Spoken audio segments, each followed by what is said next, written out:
Eh, you tengok apa sudah jadi? You tak bawa kereta ke? You langgar saya punya kereta, you tengok apa jadi saya punya kereta? Weh, Amoy ni cantik lah. Eh, come on lah. Jangan macam ni. You tengok apa sudah jadi. You keluar lah. You tengok saya punya kereta jadi apa. Betul, Amoy cantik lah. Dari mana ni, Moy? Cantik lah. Bos, you sudah langgar saya punya kereta. You tengok saya punya kereta apa sudah jadi.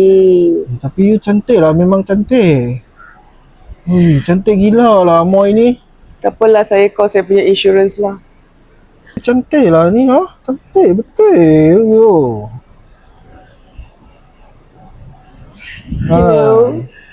I ada accident dekat sini. Dekat jalan Tanjung Cantik Pinang. betul lah ni Amoy.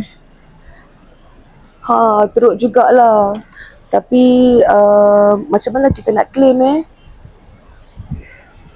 Amoy cantik lah. Uyo, Amoy cantik. Dah macam mana Amoy? Hai, tak apalah. Saya sudah telefon saya punya insurance. Betul ya, dia settle lah Amoy. Ya, nanti kena bawa pergi report polis lah. Nanti Cantik betul lah Amoy. You, tak boleh tahan lah saya.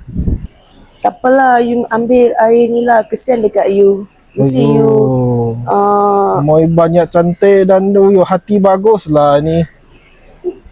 Tu langgar macam mana? tak apa, it's okay. Saya sudah telefon saya punya You insurance. cantik betul ni, hati pun bagus. You Amoy ni. Apa ni Moy?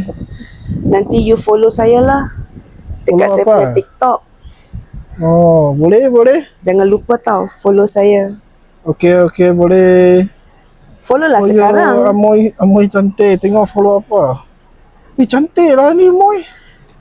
Okey, boleh. Okay. So tak apalah ha. Dia tak lapor polis lah Moy.